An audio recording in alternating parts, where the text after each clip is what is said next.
அப்புறம் இன்னொரு யூஸ்ஃபுல்லான ஒரு விஷயம் என்னன்னா 125 இது கிடையாது. முக்கியமான விஷயத்தை பார்த்துடலாம். Price comparison. ரியலில் பார்த்தீங்கன்னா ஒரு டெய்ல் எல்இடி தான். பட் 125 இருக்கிற மாதிரி இருக்காது. எக்ஸ்ட்ரா 25K கொடுத்து எடுக்கிறதுக்கு ஓகே. இப்போ எது வேல்யூ ஃபார் மணினா 125 ஆல்ரெடி வச்சிருந்தீங்கன்னா அப்டேட் பண்ணலாமா. 1,08,061 rupees வருது. இந்த வீடியோவில் நம்ம டிவிஎஸ் சென்டார்க் 125 வர்சஸ் சென்டார்க் 150 கம்பேரிசன் தான் பார்க்க போகிறோம். 125 பெஸ்ட்டா இல்லை 150 பெஸ்ட்டா, இது ஆக்சுவலி வேல்யூ ஃபார் மணி. நான் இனிஷியலி 125 ரேஸ் எக்ஸ்பி வேரியன்ட் வாங்கலாம் டிசைட் பண்ணி நான் பர்ச்சேஸ் பண்ணுற சுச்சுவேஷனில் வந்துட்டேன். டீசர் பார்த்தேன் 150 லான்ச் ஆகுதா, 150 எடுத்துருவோம் டிசைட் பண்ணிட்டு 150 எடுத்தேன். ஸோ இந்த வீடியோவில் நம்ம ஃபிசிக்கல் டிஃபரன்ஸ் என்னென்ன இருக்குது, இன்ஜின் அண்ட் பெர்ஃபார்மன்ஸ் எப்படி டிஃபர் ஆகுது, எக்ஸ்ட்ரா 20,000 கொடுத்து 150 எடுக்கிறது ஒர்த்தா இல்லையா, நான் ஏன் 125 எடுக்காம 150 எடுத்தேன், நீங்கள் ஆல்ரெடி 125 வச்சிருக்கீங்கன்னா அப்கிரேட் பண்ணலாமா 150க்கு, எல்லாமே டீட்டெயிலாக பார்க்க போகிறோம். ஓகே, இப்போ டிசைன் வைஸ் நம்ம கம்பேர் பண்ணி பார்த்துருவோம். ஆக்சுவலி இந்த பைக் வந்து என்டார்க் 125 அதே ஃப்ரேம்ல தான், அதே ப்ரொடக்ஷன்ல தான் மேனுஃபேக்சர் பண்றாங்க. ஸோ ஃப்ரேம் எல்லாமே ஒன்று தான். பட் ஆனால் வெளில இருக்கிற அந்த பாடி பேனல்ஸ் தான் டிஃப்ரெண்ட். ஸோ டிஃப்ரென்ஸ் பார்த்தோம்னா நம்ம ஃபர்ஸ்ட் ஹெட்லைட்ல இருந்து ஆரம்பிப்போம். ஹெட்லைட்ல பார்த்தோம்னா இது வந்து ப்ரொஜெக்டர் ஹெட்லாம்ப் கொடுத்துருக்காங்க. ஆனால் அங்கே வந்து நார்மல் ஹெட்லாம்ப் தான், ப்ரொஜெக்டர் கிடையாது. ஸோ இது வந்து 4 செட்டப் கொடுத்துருக்காங்க. ஃப்ரண்ட்ல வந்து ரெண்டு ஸோ 4 ப்ரொஜெக்டர் லேம்ப் கொடுத்துருக்காங்க. அது ஒரு டிஃபரன்ஸ் பிசிக்கலா பார்த்தோம்னா. நம்ம அடுத்து ரெண்டாவது செகண்ட் நம்ம பார்த்தோம்னா எல்இடி லைட், இண்டிகேட்டர் லைட் வந்து பார்த்தீங்கன்னா உங்களுக்கு எல்இடியில் வரும்.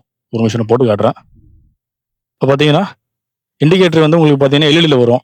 125ல பார்த்தீங்கன்னா உங்களுக்கு வந்து சைடு பல்ப் தான் வரும். இது வந்து எல்இடி. ஸோ அதோட ஜாயினோட அப்படியே அதோட கனெக்டடாகவே எல்இடி டிஆர்எலும் வந்துடும். அதுக்கப்புறம் பார்த்தீங்கன்னா 120 அட்ஜஸ்டபிள் பிரேக்ல கிடையாது. 3 செட்டிங்ஸ் இருக்கு. ஸோ 3 செட்டிங்ஸ் நம்ம வச்சுக்கலாம். ஸோ அது ஒரு வித்தியாசம். அதுக்கு முன்னாடி என்னோட நெக்ஸ்ட் வீடியோ என்டார்க் 125 அண்ட் 150யோட monthly EMI cost detail share பண்ண போகிறேன். இன்ட்ரெஸ்ட் எப்படி சேவ் பண்ணுறது எனக்கு தெரிஞ்ச ஐடியாவை சொல்ல போகிறேன். ஸோ மறந்துடாமல் சப்ஸ்கிரைப் பண்ணி வச்சுக்கோங்க. ஓகே, பிரேக்கிங் பார்த்துருவோம். இப்போ பிரேக்கிங்கில் பார்த்தீங்கன்னா இதில் வந்து ஏபிஎஸ் சூப்பர் மோட்டோ ஏபிஎஸ் கொடுத்துருக்காங்க டிவிஎஸ் 150ல. 125ல பார்த்தீங்கன்னா உங்களுக்கு ஏபிஎஸ் கிடையாது. 125ல பார்த்தீங்கன்னா சிங்க்ரனைஸ்ட் பிரேக்கிங் சிஸ்டம் எஸ்பிஎஸ்ன்னு சொல்கிறாங்க. அதில் ஏபிஎஸ் கிடையாது, இதில் ஏபிஎஸ் இருக்குது. இது ஒரு சேஞ்சஸ். அப்புறம் ஃபிசிக்கலாக பார்த்தோம்னா அந்த டிசைன் கம்ப்ளீட்டாக உங்களுக்கு வேற மாதிரி இருக்குது. ஹேண்டில் பார் பார்த்தீங்கன்னா இதில் வந்து கியர் பைக்கில் இருக்கிற ஹேண்டில் பார் மாதிரி இருக்கும். உங்களுக்கு வந்து இது கிளிப்பான ஹேண்டில் பார் மாதிரி வந்து என்ன டேர்ம் தெரியல அந்த ஹேண்டில் பார் பேர். இது வந்து பார்த்தீங்கன்னா உங்களுக்கு கியர் பைக்கில் ஒரு ஹேண்டில் பார் மாதிரி கொடுத்துருக்காங்க. 125ல ரெகுலர் ஹேண்டில் பார் தான். இதில் வந்து பார்த்தீங்கன்னா கியர் பைக்ஸில் இருக்கிற மாதிரி. ஸோ உங்களுக்கு கட் பண்ணி ஓட்டுறதுக்கு உங்களுக்கு கொஞ்சம் ஈஸியாக இருக்கும். ஃப்ரண்ட்டில் பார்த்தீங்கன்னா ஸ்டோரேஜ் ஸ்பேஸ் வந்து இதில் வந்து 2 லிட்டர் ஸ்பேஸ் கொடுத்துருக்காங்க. 125ல வந்து பார்த்தீங்கன்னா உங்களுக்கு ஃப்ரண்ட்டில் ஒன்றுமே இல்லாமல் காலியாக தான் வரும். ஆனால் எக்ஸ்ட்ரா ஒரு அக்சசரிஸ் இருக்குது. உங்களுக்கு ஸ்டோரேஜ் ஒன்று பாக்ஸ் மாதிரி ஒன்று இருக்குது. அதை நீங்கள் வாங்கி ஃப்ரண்ட்டில் ஃபிட் பண்ணிட்டீங்கன்னா உங்களுக்கு ஃப்ரண்ட்டில் வந்து வாட்டர் பாட்டில் வைக்கலாம், ப்ளஸ் இன்னும் வச்சுக்கலாம். அது ஸ்டோரேஜ் வந்து பெருசாக இருக்கும். பட் அதனால் அது அடிஷனல் அக்சசரிஸ். இதில் பார்த்தீங்கன்னா டிஃபால்ட்டாகவே ஒரு 2 லிட்டர் ஸ்டோரேஜ் ஸ்பேஸ் இருக்குது. இல்லை வாட்டர் கேன் வச்சுக்கலாம் நீங்கள். இல்லைனா வேறு ஏதாவது பொருள் போட்டு வச்சுக்கலாம். நீங்கள் வந்து மொபைலோட வச்சுக்கலாம் நீங்கள் வந்து. ஸோ நான் ஹெட்ஃபோன் வச்சுருக்கேன் சும்மா. அதில் ரியலில் பார்த்தீங்கன்னா ஒரு டெய்ல் எல்இடி தான். பட் 125 இருக்கிற மாதிரி இருக்காது. கொஞ்சம் தான் டிஃப்ரென்ஸ் இருக்கும், ரொம்ப பெருசாக இருக்காது. அடுத்து உங்களுக்கு 150ல பார்த்தீங்கன்னா டிஎஃப்டி டிஸ்பிளே ஆப்ஷன் வருது. பட் 125ல பார்த்தீங்கன்னா TFT full TFT 5 inch TFT மாரி கிடையாது. அதில் இருக்குது, பட் அது ஃபுல் 5 இன்ச் டிஎஃப்டி இது மாதிரி கிடையாது. 150ல பார்த்தீங்கன்னா உங்களுக்கு ட்ராக்ஷன் கண்ட்ரோல் இருக்குது. 125ல ட்ராக்ஷன் கண்ட்ரோல் கிடையாது. இது ஒரு 150யோட ஒரு அடிஷனல் ஃபீச்சர்ஸ். அப்புறம் இன்னொரு யூஸ்ஃபுல்லான ஒரு விஷயம் என்னன்னா 125ல இது கிடையாது. ஃபியூல் ஓப்பன் பண்ணால் முதல்ல வந்து ஒரு கீ எடுத்து நம்ம வந்து போடுற மாதிரி இருக்கும். 125ல இதில் பார்த்தீங்கன்னா ப்ரெஸ் பண்ணி ரைட் சைடில் ட்விஸ்ட் பண்ணிங்கன்னா உங்களுக்கு ஓப்பன் ஆகிடும். ஓகே, பூட்டில் பார்த்தீங்கன்னா ஒரு சின்ன டிஃப்ரென்ஸ் ஒன்று இருக்குது. அது என்னன்னா 125 வந்து பூட்டில் இங்கே ஒரு லைட் வரும். ஸோ நம்ம நைட் நேரத்தில் பூட் ஓப்பன் பண்ணுறப்ப ஹெல்ப்ஃபுல்லாக இருக்கும். இதில் அந்த லைட் இதில் இல்லை. அது ஒரு 125 அடிஷனலாக இருக்கிற விஷயம். ஆனால் 150ல கொடுத்துருக்கலாம், ஏன் கொடுக்கலன்னு தெரியல. ஆனால் சார்ஜிங் போட்டிருக்கு இதில். இப்போ இன்ஜினை கம்ப்ளீட்டாக கம்பேர் பண்ணி பார்த்துருவோம். என்டார்க் 125 நான் வந்து 3 வேரியன்ட் எடுத்திருக்கேன் engine comparison. Ntorq 125 disc variant, அதான் base variant. Ntorq 125 race XP, Ntorq 150 variant. So Ntorq 125 பார்த்தீங்கன்னா பவர் வந்து 9.5 PS வந்து ப்ரொடியூஸ் பண்ணுது அண்ட் 10.6 நியூட்டன் மீட்டர் டார்க் இருக்கு. 125 ரேஸ் எக்ஸ்பி வெர்ஷன் பார்த்தீங்கன்னா அதோட ஸ்லைட்லி கொஞ்சம் 10.2 PS பவர், ஒரு PS அதிகமாக ப்ரொடியூஸ் பண்ணுது. டார்க்கு வந்து 0.3 நியூட்டன் மீட்டர் டார்க் வந்து இன்க்ரீஸ் ஆயிருக்கு. அண்ட் 150 கம்பேர் பண்ணி பார்த்தீங்கன்னா பவர் பார்த்தீங்கன்னா 13.2 PS, டார்க் பார்த்தீங்கன்னா 14.2 Nm. 125 வந்து பிக்கப் நல்லா தான் இருக்கும். ரேஸ் எக்ஸ்பி கம்பேர் பண்ணீங்கன்னா ஸோ ஸ்லைட்டாக தான் உங்களுக்கு வந்து டிஃபரன்ஸ் இருக்கும். பட் 150 நீங்கள் கம்பேர் பண்ணீங்கன்னா 125லேருந்து உங்களுக்கு நல்ல வந்து டிஃபரன்ஸ் தெரியும். ஓகே, இப்போ முக்கியமான விஷயத்தை பார்த்துடலாம். Price comparison. ஆன்ரோட் ப்ரைஸ் வந்து டிவிஎஸ் வெப்சைட்லேருந்து எடுத்திருக்கேன். என்டார்க் 125யோட ஆல் மாடல் ப்ரைஸ். என்டார்க் 150ல வந்து 2 மாடல் தான் இருக்குது. So TFT and non TFT. Price difference எவ்வளோ வருது 125க்கும் 150க்கும் ப்ரைஸ் டிஃப்ரென்ஸ் எவ்வளோ வருது, ஈச் அண்ட் எவ்ரி மாடல் டீட்டெயிலாக கம்பேர் பண்ணியிருக்கேன் நான் வந்து. ஸோ 150 பேஸ் மாடல் தான் நான் வந்து ப்ரைஸ் டிஃப்ரென்ஸ் போட்டிருக்கேன். டிஎஃப்டி மாடல் போடல.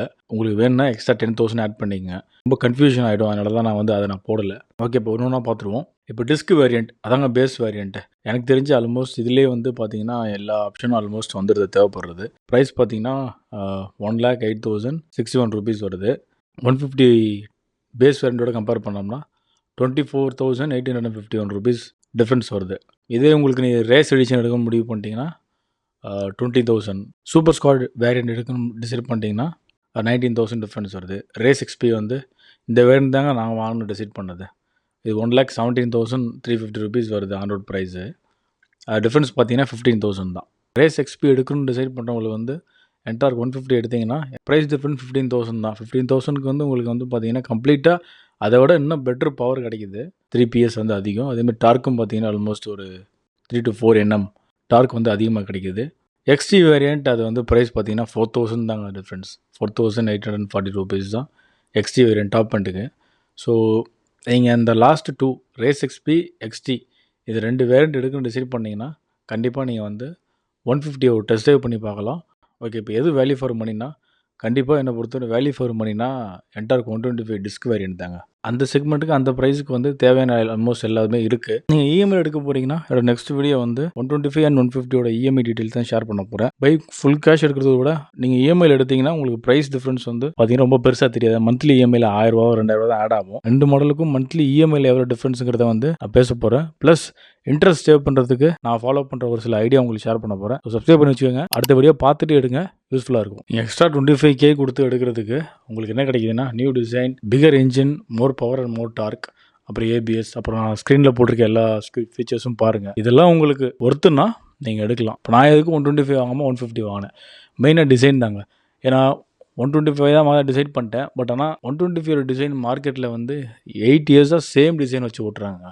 கலர் தீம்ஸ் தான் மாற்றுறாங்க. ஸ்பைடர் மேன் இந்தமாரி இந்த ஃபிசிக்கலாக பெரிய டிஃப்ரென்ஸ் இல்லை. 8 இயர்ஸ் வந்து சேம் டிசைன். நான் ஒரு பைக் வேணால் நெக்ஸ்ட் 5 இயர்ஸ்க்கு வச்சுருப்பேன். ஸோ அப்போ அந்த டிசைன் ரொம்ப ஓல்ட் ஆகிடும். அண்ட் எனக்கு எக்ஸ்ட்ரா ஒரு 25Kக்கு எனக்கு நிறைய ஃபீச்சர்ஸும் புதுசாக நிறைய கிடைக்கிது. ஏபிஎஸ் அப்படின்னு பெட்டர் பவர் எல்லாமே கிடச்சிது எனக்கு. ஸோ அதனால தான் நான் எடுத்தேன். உங்களுக்கு அதேமாரி ஃபீல் ஆனிச்சுன்னா நீங்கள் எடுக்கலாம். 125 ஆல்ரெடி வச்சுருந்தீங்கன்னா அப்டேட் பண்ணலாமா? நீங்கள் 125 வாங்கி 4 இயர்ஸ் இல்லை 3 இயர்ஸ் இல்லை 2 இயர்ஸ் இருந்துச்சுன்னா நீங்கள் அப்டேட் பண்ணுறது என்னை பொறுத்த வரையும் பெட்டரான ஆப்ஷன் இல்லை. நீங்கள் 125 வந்து நீங்கள் வாங்கி 8 இயர்ஸ் ஆகுது, 7 இயர்ஸ் ஆகுது, 6 இயர்ஸ் ஆகுதுன்னா நீங்கள் டெஸ்ட் ட்ரைவ் பண்ணிட்டு கன்சிடர் பண்ணலாம். உங்களுக்கு 150 பற்றி மோர் டீடைல்ஸ் தெரிஞ்சுக்கணும். என்னோட 150 ஓனர்ஷிப் ரிவ்யூ வீடியோ இருக்குது, என்னோட சேனல் இருக்குது, போய் செக் பண்ணி பாருங்கள். அதாவது என்டார் 125 ஓனர்ஸ் யாராவது இந்த வீடியோ பார்த்தீங்கன்னா நீங்கள் அப்டேட் பண்ணிக்கலான்ட்டு கமெண்ட்டில் சொல்லுங்கள். உங்களோட பைக்கோட ஃபீட்பேக்கையும் கமெண்ட்டில் சொல்லுங்கள். மற்றவங்களுக்கு யூஸ்ஃபுல்லாக இருக்கும். நெக்ஸ்ட் வீடியோ வந்து 125 150 இஎம் டீடைல்ஸ் வீடியோ. அந்த வீடியோவில் சந்திப்போம். நம்ம சேனலில் டிவி சென்டர் 150 ஒரு பிளேலிஸ்ட் இருக்கும். அதை போய் செக் பண்ணி பார்த்தீங்கன்னா mileage, ownership review, monthly EMI details, plus எவங்க ஏராக்ஸ் எடுக்கிறதா இல்லை ஜூம் 160 எடுக்கிறதா இல்லை என்டார் 150 எடுக்கிறதா, இப்போ எல்லா வீடியோவும் ஆல்ரெடி வீடியோ அப்லோட் பண்ணியிருக்கேன். ஃபியூச்சர்லேயும் அப்லோட் பண்ண போகிறேன். அதை பார்த்தீங்கன்னா உங்களுக்கு ஒரு கிளாரிட்டி கிடைக்கும். ஸோ மறந்துடாமல் செக் பண்ணி பாருங்கள்.